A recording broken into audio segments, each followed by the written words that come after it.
Hello, and welcome to another episode of the Citizens of Lorcana podcast, a podcast where we invite you to be a part of their world.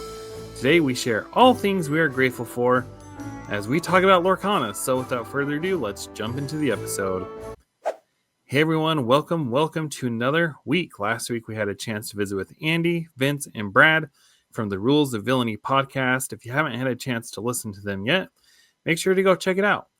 And today, so in America, we have a holiday every November called Thanksgiving, where we gather with family and share some of the things we're grateful for. So in that spirit, James and I wanted to take a moment and reflect on all things Lorcana that we are grateful for. So I think, with the stereotypical Thanksgiving. Well, first of all, hi, James. How are you? Hello. I was just going to let you just keep on talking. I know, right? You are here. It's not just me talking to myself. Yeah, you ready to do this? I think so. Okay. So stereotypical Thanksgiving tradition here. Maybe you do it, maybe you don't. I don't know. My family always did. I just want to take a moment and share a few things broadly, that we're grateful for in Lorcana. And we can always talk about things more specifically in general. So, yeah, I'll go first. I'll share one and then you can share one if you want. Okay. I think obviously the number one thing for me is new friends. I mean, I know we've talked about this before, but you and I, we've been doing this for, a year and a half now. Almost 2 years. Almost 2 years. Yeah. Yeah.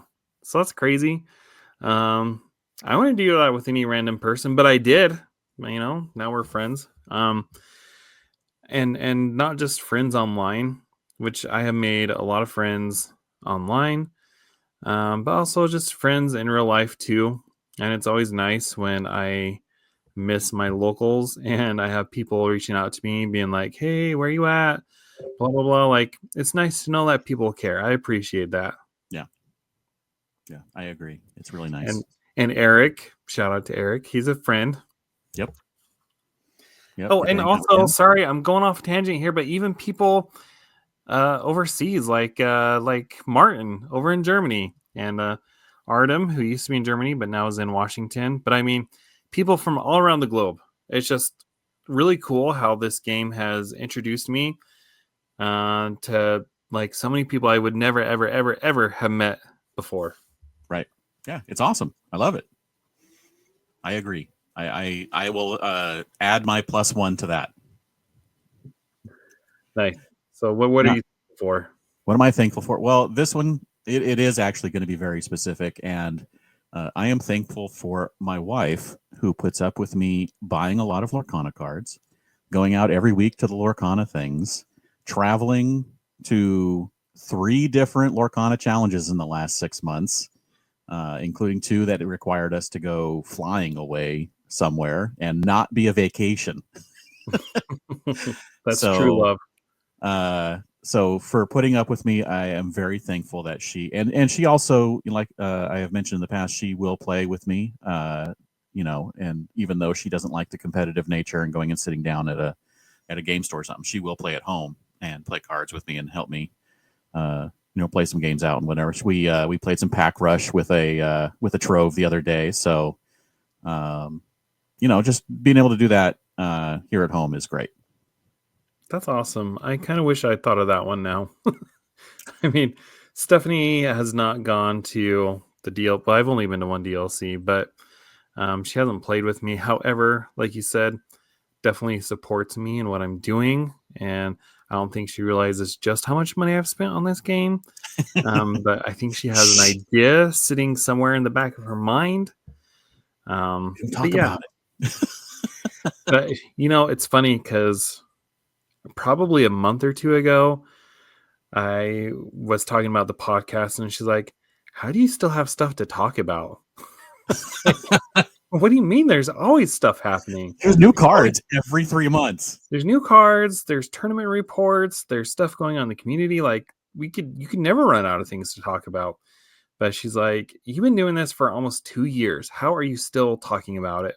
How are you still podcasting? So, yes, I'm grateful that she, lets me do this. And and lets me go out to the Vegas DLC and my weekly locals. Mm-hmm. Words are hard for me right now, but yeah, I like that. Okay. My second thing, I wrote down 3. We could always do more, but my second thing is just the amount of fun that I've had. I mean, the game is just fun. Like it's fun to be around people. It's fun to play the game, especially when you're winning. It's it's fun to talk about different strategies, talk about different decks. It's fun to even though I'm not good at it, I do like to brainstorm new decks when the new set drops out. Like my life has had a lot more enjoyment because of the game. And if it weren't fun, I wouldn't be doing this. Right. Yeah, exactly. Yeah, I mean, and you also wouldn't be podcasting for 2 years if it wasn't fun. Yeah. So Oh, that's man. definitely it. So I'm coming up with some of these here at the top of my head because I didn't plan very much for today. I knew the theme and I kind of had it percolating in the back of my head most of the day today. But I'm going to say I'm thankful for the ability to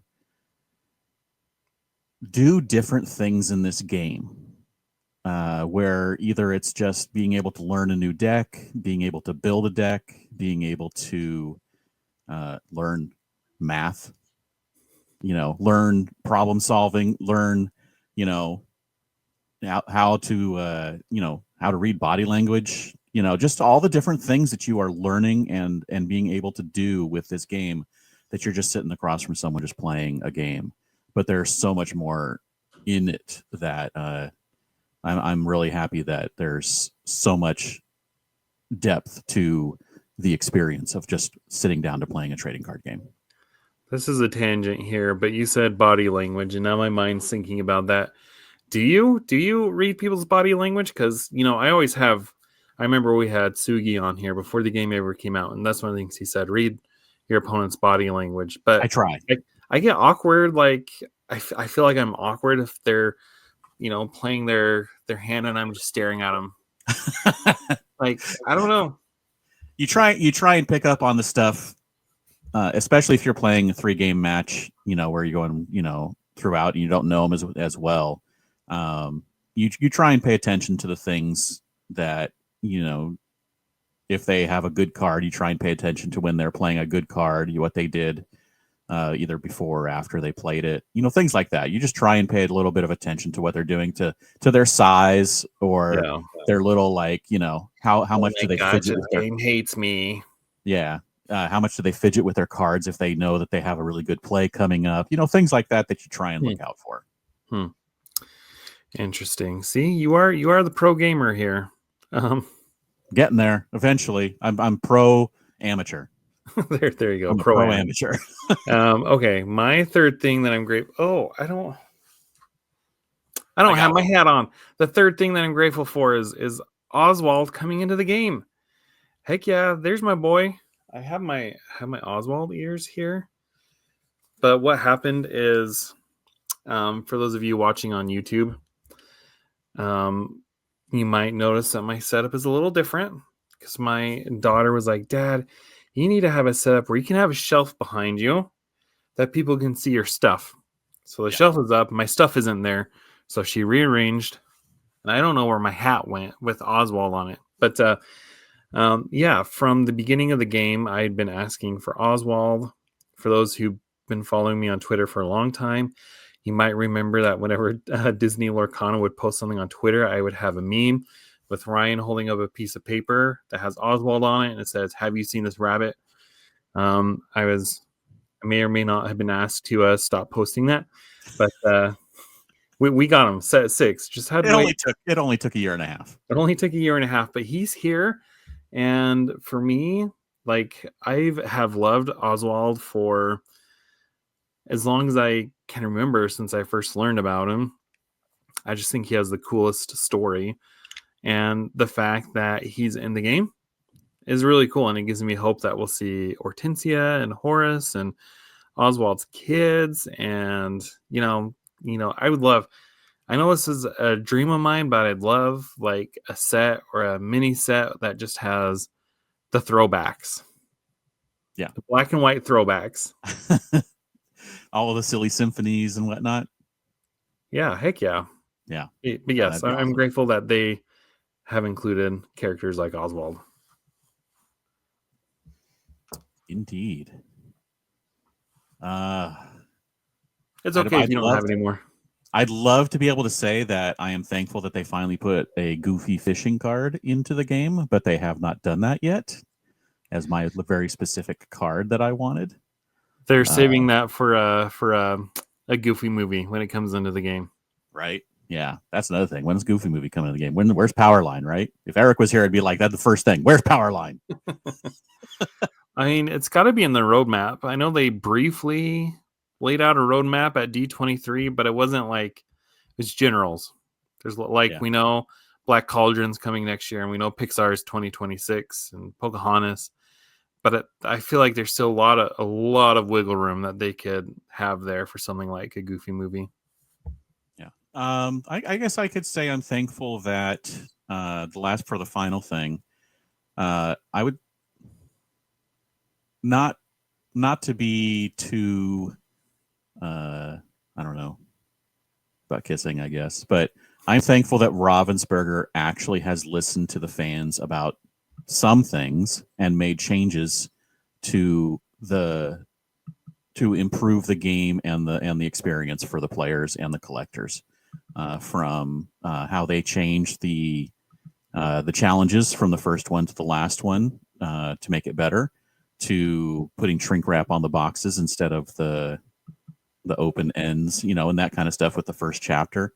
Just all the little things that they've done where they've paid attention and they're just not like steamrolling through doing whatever they want. They actually have listened, and there's still things that need to be done. I think in the game, there are things that probably should be fixed, but I'm thankful that they actually do seem to be listening and paying attention to what the fans want and doing the things that they can. No, it's very obvious that they pay attention. I mean, you mentioned that one thing, but also even just even getting that reprint of set one out before, well, it was about this time last year. Yeah. The fact that they were able to do that, I think was huge. But I mean,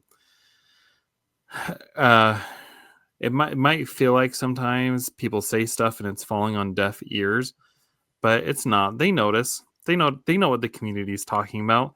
They may or may not be able to talk about it for reasons, but they notice it, and they usually correct it in a way that the community is happy with. So that's good. I like that. So let's talk about, since Thanksgiving is mainly a family holiday, let's talk about family. You and I have both had a chance to share Lorcana with our family. You play with your son. I, as I mentioned, play with my wife. Let's take a moment and talk about that. Yeah, I wish the rest of my family would have fallen in love with Lorcana, but it's super cool that I've been able to share this experience with my son. Like, I know I've talked about it before.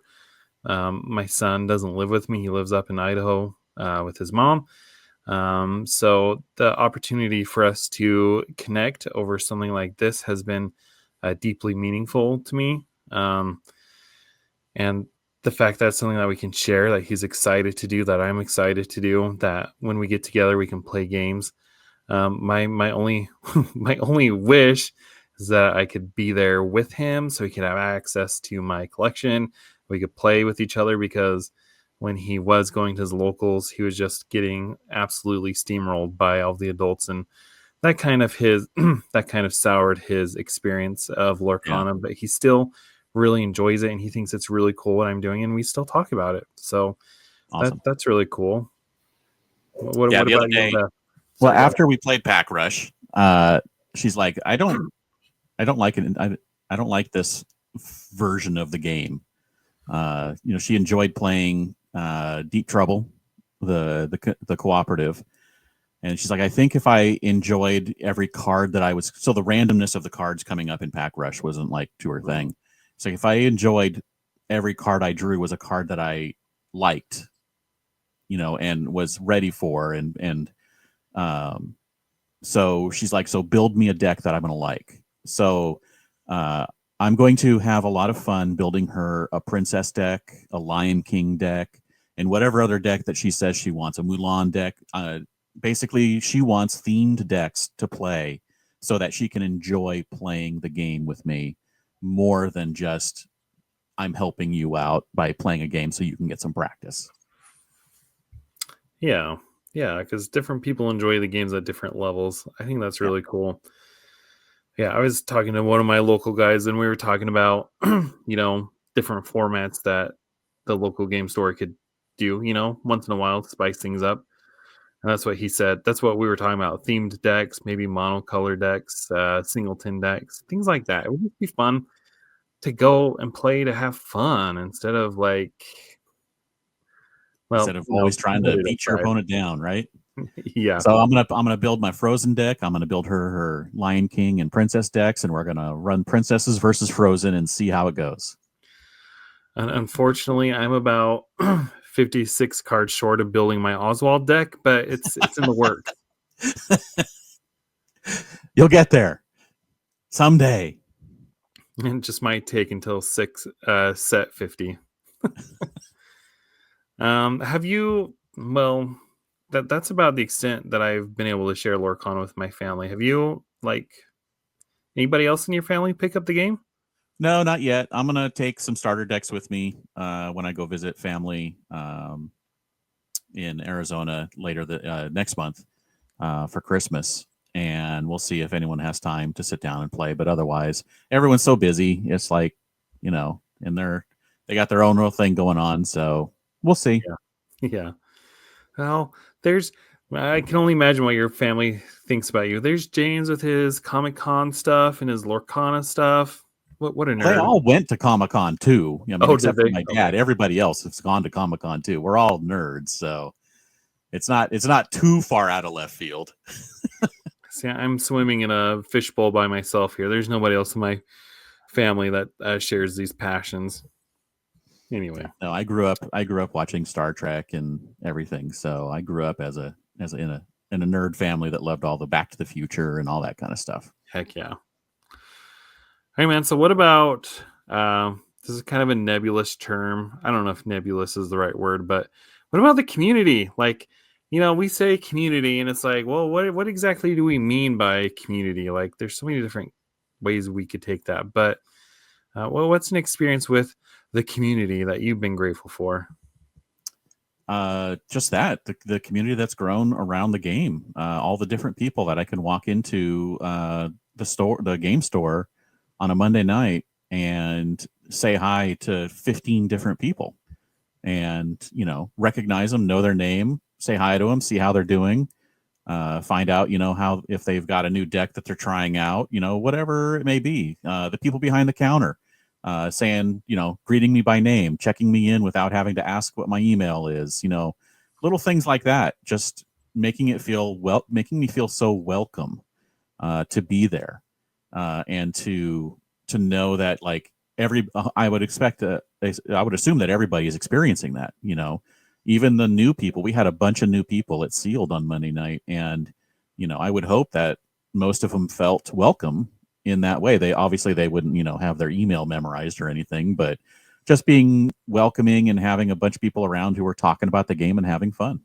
And I think that's pretty awesome. How cool is it that we're on set 6 and you just said you had a bunch of new people for Sealed? That's Right? cool. It was very cool.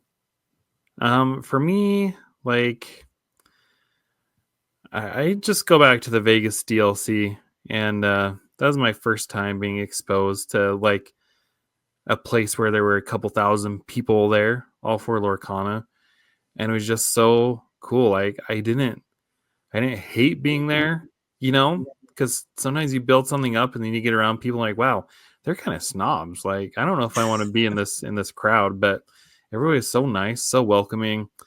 Of course, you had your cutthroats, but they'll be there regardless. But for the most part, it's just so cool to be a part of a community where everybody's just like excited about the same thing that I'm excited about, and we got to play games. Like it was so cool. And Yeah. then Just even this is a little selfish for me, I know, but the whole Twitter journey that I've been on, having that community on there of people that I interact with, being able to take me from 0 followers to over 7,500, like it's been unbelievable, and I'm just incredibly grateful. And I don't know if I take the time to tell everybody who's supported me along the way just how grateful I am for that. Although my follower count is dropping quite a bit since this whole blue sky thing is taken off, but here we are. Here we are. That's what happens, right? This is only the third time that people have threatened to leave Twitter for blue sky, and I think a few more actually did it this time. Yeah, this time it feels a little more real, but yeah, we'll see. All right, so let's take a moment, and as you mentioned, the people that have followed you on Twitter and whatnot, but what about all the people on this podcast, our Citizens of Lorcana podcast community? We don't very often say thank you, but I think it's pretty awesome that you guys tune in whenever we put out an episode every week ish. We've been slacking lately. And I think it's awesome, and I'd really like to say thank you for listening to us and coming back every week to find out what we have to say. Well, and not just that, but even our Discord. Like, I feel terrible because I'm never in the Discord, but like we have people who are there commenting all the time, from Martin Carp to Rodian, Repo Man. I mean, there's so many people that are in there chatting, and Disney fan AH4. So just the fact that, people, we started this Discord and I should be in there more, but the fact that people are in there and they're talking, I think that's just so cool. I think, and that they are asking questions on the Discord for our podcast. Again, I'm sorry guys, I'm terrible. But I do notice and I do appreciate whenever you guys do comment. So again, thank you so much. Okay, so this was kind of a funny idea I had. Maybe there's some sort of Thanksgiving tradition we could create with our online community, and like obviously Thanksgiving is a very busy time, so this is not probably going to happen around Thanksgiving. But even just creating a tradition, I was telling James, the gears were turning in my head. I was like, what if we did something every year that's just fun? And my idea was like doing a community-wide Jeopardy session. And I don't know how we do that. Have you ever played Jackbox? Yes. There's got to be something like that. Maybe like, I know my kids use Kahoot in school. Maybe we did something like that where everybody could log in and log their answers to different questions. Like that could be fun. Yeah, something like that. We could do a multiplayer or something tournament where everyone has to run like every hey in the game, and it could be the roasting of the hey-hays for how many, and whoever banishes the most hey-hays by the end of the tournament is actually the winner, not who wins the most games, because it's Thanksgiving, we're supposed to be cooking turkeys, but now we're cooking hey-hays. Yeah, you would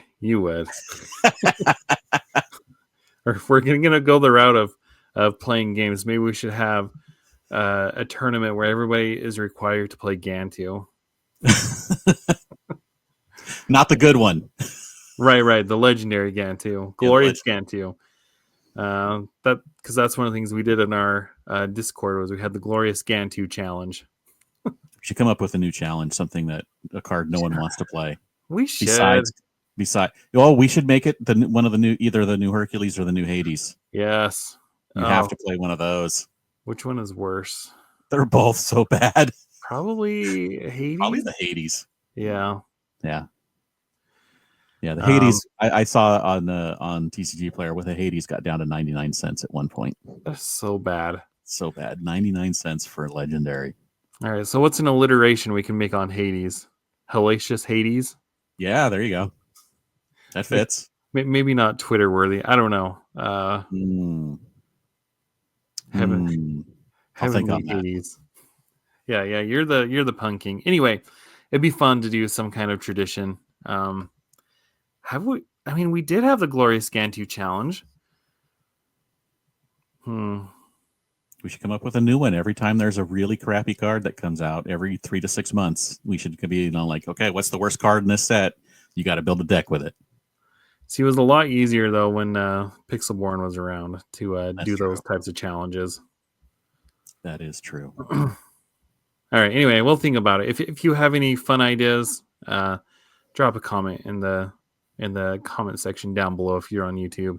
Otherwise, track me down on Twitter and or get into our Discord. Or get in our Discord. I'll make Jared answer. Well, here's the thing, though. I've been trying to cut down on my cell phone usage. So, a couple weeks ago, I have an Apple phone, an iPhone, and every week it sends you a notification of what your screen time was. I turned that off. I don't want to know. So, a couple weeks ago, it was 9 hours and 1 minute. I was like, this is a problem. And that 1 minute was the backbreaker, right?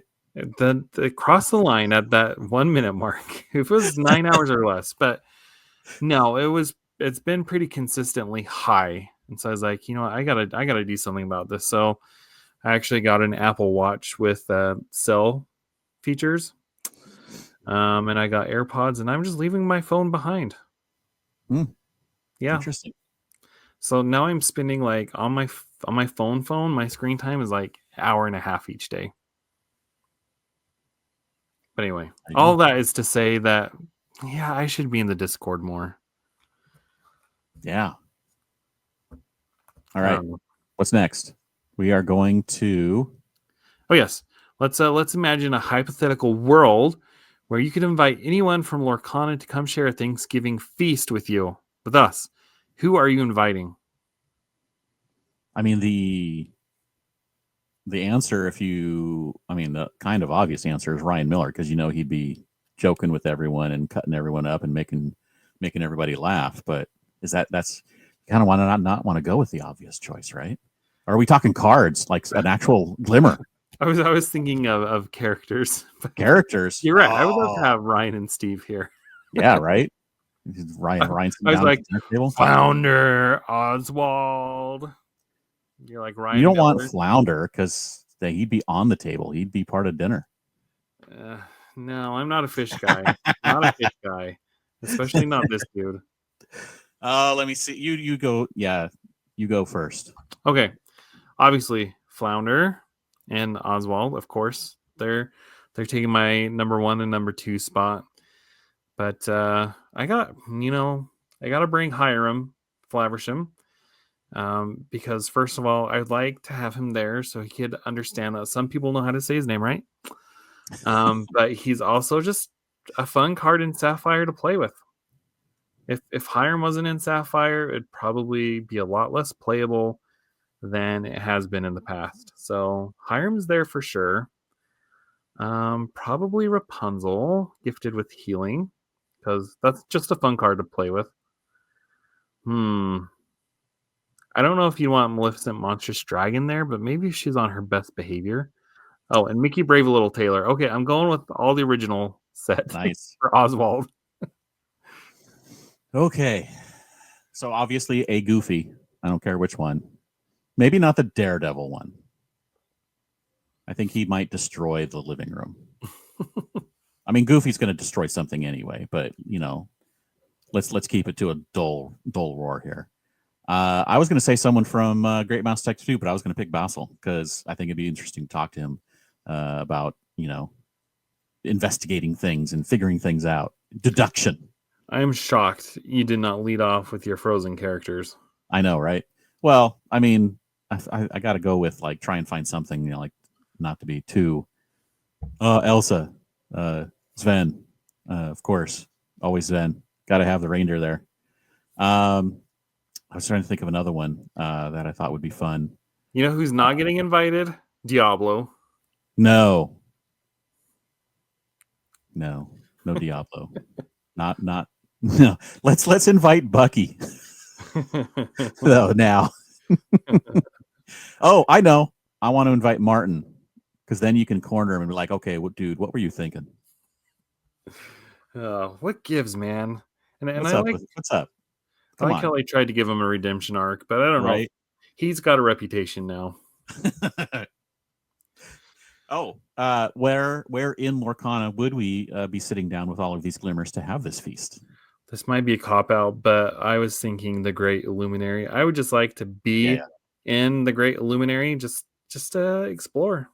Maybe That's find a forbidden book and it not is the open it. obvious choice, but also the best choice. How Yeah. about you? Where would you feast at? I can't think of anywhere else. I would probably rather go either. If it's not there, um, the Pride Lands. No, too many animals. Fang. What's the one? Is Mermaid Lagoon is one, right? In Amber. I think so. Yeah. Yeah. Yeah, I'd go to Mermaid Lagoon because that looks nice and relaxing. Yeah. I'd probably go to Fang because that looks like it'd be a pretty cool place to go to. Fang looks a little tense. Yeah. It's it's an island surrounded by a bunch of nature, so it's awesome. Yeah, preparing for war. Whatever. There's some good days. Yeah. All right. Well, that's enough Thanksgiving talk here. Thanks for indulging us as we went down that little tangent. Okay, so we do have a little bit of news, similar kind of news. For those who haven't heard, Bucky is being distributed. The eroded Bucky is being distributed as a box topper for those who order the Azurite Sea boxes. James is holding up a copy for those watching on YouTube. James, what do you think of this strategy to get Bucky out to the people? Not great. Not great at all. Elaborate. So I am glad that they did get physical copies out there. I do recall someone mentioned that they said this way back when they announced it, that they would be getting copies out to plentiful copies out there. And 100 copies to every store doesn't seem to be plentiful, and attaching it to buying a booster box, which not everyone wants to buy booster boxes, seems like it's a bit of a too much of gate kept behind, the spending the money. I mean, if they do eventually, if this one is the way they do this one, and then they just crank out many hundreds of non-foil versions, fine. But we don't know that if that's happening at all. They've never said anything. If this is the only way and the only time Bucky ever gets out there, I don't think it was a good thing. So yeah, 100 per store. So that means if each player, I need to. Okay, assuming that it wasn't a box topper, even if it's just 100, that means 25 players could get a full play set, which maybe that's enough for any given store. I don't know, but I don't know. Like you said, this seems like it's an uncommon card, and this seems like a very strange strategy to get it out there to the people. Number one, I'm not ungrateful that they did it because they didn't have to do it. Okay, I understand that. I just think there was a better way to do it because so many of us have already paid for our Buckies. And I was trying to look on eBay or TCG Player to see if there were any listings for that eroded Bucky. I couldn't find any, but I would imagine that if there's only 100 per store, it's not going to be super expensive, but I can't imagine that it's going to be the price of an uncommon card either. Right. It'll be a few dollars. It won't be very expensive. And that's not too big of a deal, I guess. But, if you're thinking about it, not everybody lives near a game store to be able to go in and get a box to get one. Not every store. I think that was one of the other issues, is that not every store knew what to do with them when they got them. They did not send out the information apparently in advance to let everyone know what was coming. And what to do with it. They posted what to do with it Saturday after the release. So some stores were giving them out as regular promos just to whoever was at League. I think it was just a miscommunication, probably not the best format to get it out there. While I'm happy to have one, because I did pick up my boxes, the day after on Saturday, so I didn't pick up my boxes until everyone knew how to get them. So I was very happy that I was able to get them. but not everyone was. And I think that the fact that there was all of that miscommunication really just piled on the problems with how this happened. Yeah. I will say I do like the idea of a box topper card. That's something that My Hero Academia did. Um, but I feel like number one, if they're going to do a box topper, they could probably choose a better card. Because essentially what this is saying is that each of these eroded Buckies are worth $120 because that's what it costs to get a box, which they're not. And I'm not saying the box topper has to be worth that much, but it just, I don't know. But I will say, we talked about this already. One thing that Ravensburger is good at is listening to community feedback. And I have no doubt that if and when we get another errata card, that they'll have a better distribution system set up. Because there's got to be a better way. Yeah. Just in this case, just print a non-foil version and just crank a bunch of them out and send them out to shops again. 100, Yeah. 200, 300 at a time, however many people want. Yeah. Or I don't know. I mean, it's not like anyone's going to play with it anyway. I mean, it's not a playable card anymore. It's true. So, I mean, not many people are going to want 4 of them, but some people do. Some people want to put 4 of them in their deck and play with it. And those people need to have a chance to get it and not have to explain what the card means. Like, no, this isn't what the card is anymore if they're playing with the old version. And I don't know how other games do it, but I would imagine you could even set up like a redemption center where people would abuse that. I don't know. Yeah. Or maybe people could use their Melee account, and each Melee account, you can say you want it, pay for shipping, get the cards, something like that. I don't know. Something. That's why I don't get paid the big bucks. Right. Yeah. That's why we're here talking about it. We can throw anything out that we want. So speaking of other things happening, how has your journey been across the Azurite Sea? Oh, man. This would probably be a better one for me to ask you because I've not gone on the Azurite Sea yet. I'm at a point in my life where I'm just like really focused on paying off my bills, getting out of debt. And as a consequence of that, I've not bought any Azurite Sea yet. And I almost feel guilty. Yeah. What's wrong? But at the same time, too, I paid off my first big bill last week, and that felt so good. Yeah. And once you do that, now you can buy more Lorcana when you're done, and maybe not get those big bills doing it. So buy singles. Yeah, because I mean, yes, that's my plan. When the prices come down, I totally plan on buying singles. I want to build a deck, at least an Oswald theme deck. And I'm waiting until I see something. I've been playtesting on Inktable. I'm trying to find an Oswald deck that seems like it's going to work. Once it does, I'll definitely get the cards for that. But yeah, I think singles is the way I'm going to go this time. Because I'll be honest, in the past, I may have been a little irresponsible and put a lot of my Lorcana purchases on a credit card. So here we are. Yep. How about you? How's your Azurite Sea journey going? I think you were telling me you have almost all your singles. Yeah. So I bought fewer boxes this time. I bought almost as many troves because I like the troves. I went down to Downtown Disney on Friday morning. There was almost no crowd this time. And this time they were letting you buy full booster boxes, not just packs. And they had everything. So it was very cool. I didn't buy very much. Thankfully, I did not spend since I already pre-ordered 2 boxes at Kingslayer. I bought some troves and I did end up buying a booster box because I'm like, well, I might as well get a different booster box with, from a different shipment and hope that the legendaries are a different assortment. Unfortunately, my pulls were not great. I did not get a single enchanted out of all of my boxes and troves. So that was a bummer. Thankfully, I only pulled 2 Hercules and 2 Hades each out of all of those, so I didn't get a bunch. But I did pull a playset of Jasmine. So if you were going to pull a playset of one of them, Jasmine wasn't also the best one.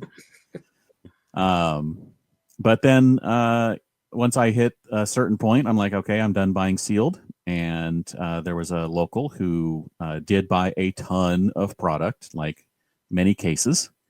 I went to him. I gave him part of my list, and I said, "How about these?" And I bought a bunch of singles at a little below TCG price. So I am filling in my singles, and I think I only have like, I don't know, 20 or 30 cards left max to fill out my play sets of every card. Dang. So The play sets is four. Wow. Good for 4 of you. everything already. Yeah. That is awesome. Okay, I want to go back to a comment that you said earlier. You said you went down to downtown Disney and there was no line to buy full booster boxes. What do you think about that? I think that means that Lorcana has gone past the scalper market for new product. Until something comes along like what happened just 3 months ago with the D23 set, all of the resellers were, of course, very keyed in on that. But there was nothing about this set that necessitated resellers to be interested. It was just another release. There was no big deal about this set. So it was business as usual, which required no long waits and lines. I got down there, it was after 6. It might have even been close to 6:30. And I was still like, I don't know, 20th or 30th in line. I mean, where previously, if I had gotten there at that point, I would have been about 200th in line. Yeah. Those were the days. So I think it's just the resellers and scalpers and whatever you want to call them have left Lorcana until another thing comes that, like if the first chapter shows up again somewhere like at retail, they will swarm because the first chapter is where everyone is at. That's what they want from Lorcana is first chapter. So, or a special set like the D23 set. I think that's the only thing that's going to get. Otherwise, it's just, all of us collectors and players who are getting the stuff and buying everything that we need. Yeah, because that's also counterbalanced by what you said earlier is that you had new players at your set 6 release. So the game is obviously still growing. It's in a good place. It's interesting because I saw that picture that Eric shared on Twitter of downtown Disney and how there's no line. Yeah. Yeah. He came super late. He came after it was open, and the line he got into was like 3 people long. And so he was like, it took him 5 minutes to do something that normally took us like 2 hours of waiting and then going through and, waiting out and then waiting for it to open and then waiting in line, to get through to the purchase. Play mats were not a problem at all. If I wanted to, I could have bought both the Elsa and the Donald play mats. I already had them on pre-order at Best Buy, so I didn't. I let them for other people to get. So I think it's really cool that, we're at a point where we can get product and we can get whatever product we want without having too much of a hassle. Yeah. Agreed. Agreed. All right. Well, do we have any ending segments tonight? I don't know. Is there any other news? I kind of scoured real quick. I mean, there's a little bit of news. The Europe versus North America little competition that's going on that Pavel set up is half over, I think, and Europe is winning 4-1. North America is getting crushed. Yeah. Yes, and I watched the game between Zansayed and Artabax, and that Emerald Amethyst deck is looking pretty good again. It's looking really nice. Go, man. That Go Tamago, man. That card is going to be it's going to be crazy. It really is. That's definitely going to be a staple. I guess another potential piece of news is that Mulan promo is going to be available in some Asian markets. Or not Mulan, sorry, Moana 2. The Moana 2. Yeah, it's going to be in Europe and Australia, New Zealand, and maybe a few other places, but not North America. Right. No, I think they expanded it to Japan, I think.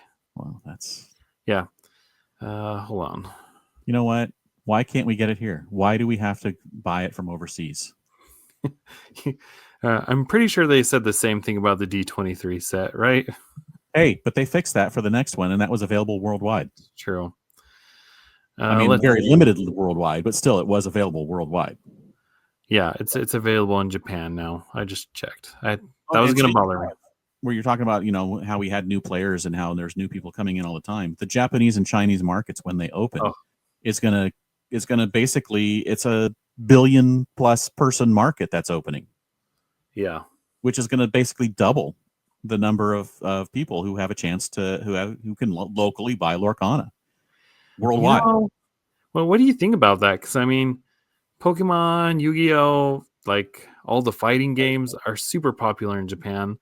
What do you make of Lorcana's chance in Japan and China? Well, I mean, with the Disney name, I think it has a pretty good chance of at least getting a lot of collectors. I don't know, about players because, a lot of them don't play Pokemon, but they collect it. Guess we should have Uh, Mushu on. yeah. I was interesting when we went to the sealed event on Saturday afternoon. It was both Eric and I dropped after round 2 out of 3 rounds because there was no prizing. The prizes was the cards you got along the way. But so then I had picked up my 2 booster boxes, so we sat down and we played Pack Rush, opening one of my booster boxes. We played, what does that equal out to? 6 games of Pack Rush. But while we were sitting there, Eric pointed out that like every few minutes, somebody came in and bought some Pokemon. Like just random customers would just come in, parents with their kids or whatnot. There was just people coming in for hours.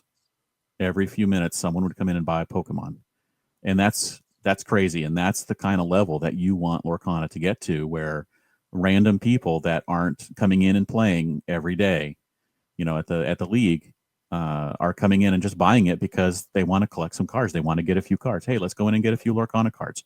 Kids would come in and like look through the bulk box and get a few bulk Pokemon, buy a few packs, and then head on out. Or they'd buy a couple of ETBs or whatever. And that's the level that Lorcana needs to get at in order to, I think, stand the test of time. Yeah, I agree. That's an interesting observation. I mean, the other observation, and Eric posted this on Twitter, but the Pokemon Pocket TCG made like 135 million in its first 3 weeks, Yeah. and Marvel Snap, I don't know. It said that if Pokemon Pocket continues making as much money as it has, that it will make as much money as Marvel Snap has by December 30th, which is kind of mind blowing. But I Yeah, mean, that's man, crazy. if Lorcana could get to that point, and I mean, Even Pokemon Pocket is even like like a a half of gotcha that game. point. Yeah. Yeah, but Lorcana's, I mean, I guess technically Lorcana's like a gotcha game, but it's not. I mean, it's not. It's not Yeah. like You have not to like you that. have to build though. Remember Pokemon's been around for, what is it? Has it been 30 years now? 25 years? 25 Probably years, right? 25. You know. They've been around for 25 years. You can't get that kind of presence and cultural, like, built into the culture without the time. So Yeah. it's just going to take some time. Now, luckily, they've got, the first step in because everybody knows Disney. Now they need to know that everybody needs to know that Disney card game is called Lorcana, and, take it a step from there. So all the collectors, all the kids, all the parents, So everybody needs to are you telling me in 25 years we could have Lorcana on our phones? know. We're going to have it before 25 years, I would hope. Remember, this is not the first Pokemon thing. That's true. But So, PTCG Live was not very good. So anyway, all yeah. right. That was a huge tangent. Anything to say before we wrap up? No, everyone have a great holiday, and you know, say have a good time with your family, friends, and whoever you're spending the holiday with. And if you're not having a good having the holiday because you're not in North America or whatever, have a great weekend anyway. Yeah, so we will not be putting out an episode next week because we'll be celebrating with our families. But again, yes, a happy Thanksgiving to all those who celebrate, and a happy day to those who don't. Thank you for joining us. If you liked what you heard, you can follow us on YouTube. You can subscribe on the podcasting platform of your choice. You can find me on the website formerly known as Twitter at Citizens of Lorcana. And James, where can they find you? You can find me everywhere online at Dan Regal. And thank you all for listening and watching. and we'll see you next time.